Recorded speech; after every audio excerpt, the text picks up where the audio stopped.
Alors, je ne pense pas que le numérique ait vraiment changé aujourd'hui, au jour d'aujourd'hui, le métier même de l'enseignant-chercheur. C'est là que je rejoins mon collègue.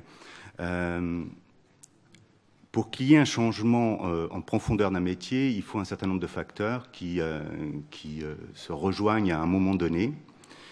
Ce n'est pas la technicité elle-même, mais plutôt, encore une fois, l'usage de cette technicité.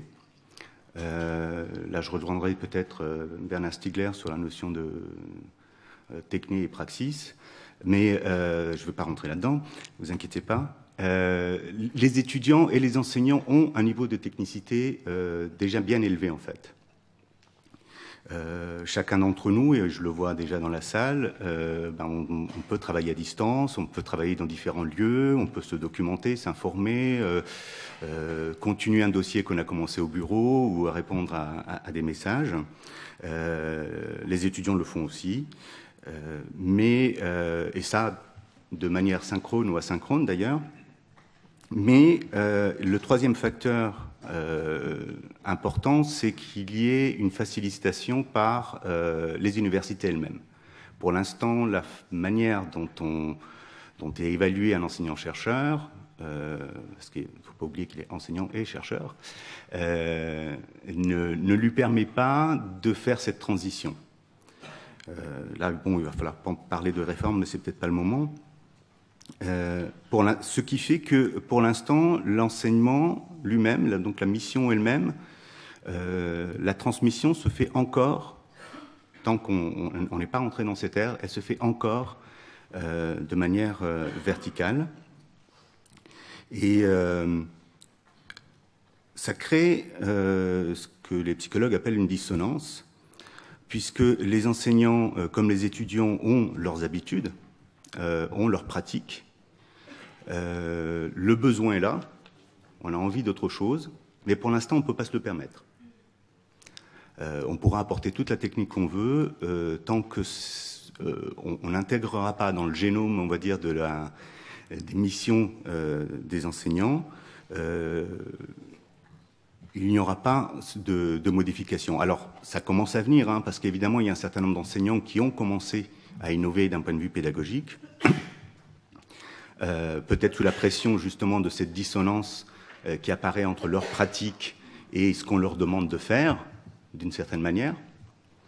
Le métier changera. Mais alors ça ne veut pas dire qu'il ne faut pas l'anticiper, c'est là qu'on rejoint la question principale de cette table ronde. Ça ne veut pas dire qu'il ne faut pas l'anticiper, et cette anticipation-là commence par un accompagnement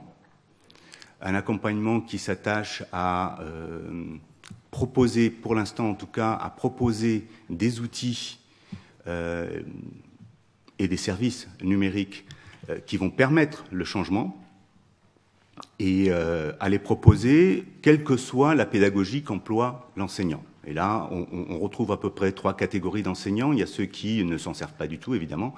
Il y a les enseignants qui s'en servent comme d'une boîte à outils, c'est-à-dire qu'on va aller piocher, on va utiliser un système de dépôt de documents, dépôt des cours, dépôt de bibliographie, mais ça suffit peut-être pas pour en faire un enseignement avec une pédagogie différente.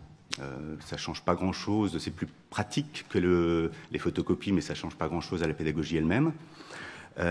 Et il y a ceux qui innovent, effectivement, et qui, pour innover, se plongent dans une réflexion pédagogique au sens propre du terme. Donc le changement va avoir lieu, et l'anticipation, c'est donc préparer les enseignants, leur donner les outils, les accompagner dans ce mouvement. C'est ce que fait le département d'ingénierie pédagogique de notre direction des usages du numérique. C'est aussi les faire baigner dans une culture numérique, et là, bon, j'en parlerai peut-être un peu plus tard de notre rôle au Centre de culture numérique, mais c'est aussi les ouvrir donc aux enjeux, aux questions qui se posent. Et à partir du moment où il y a d'autres chercheurs qui travaillent sur ces questions,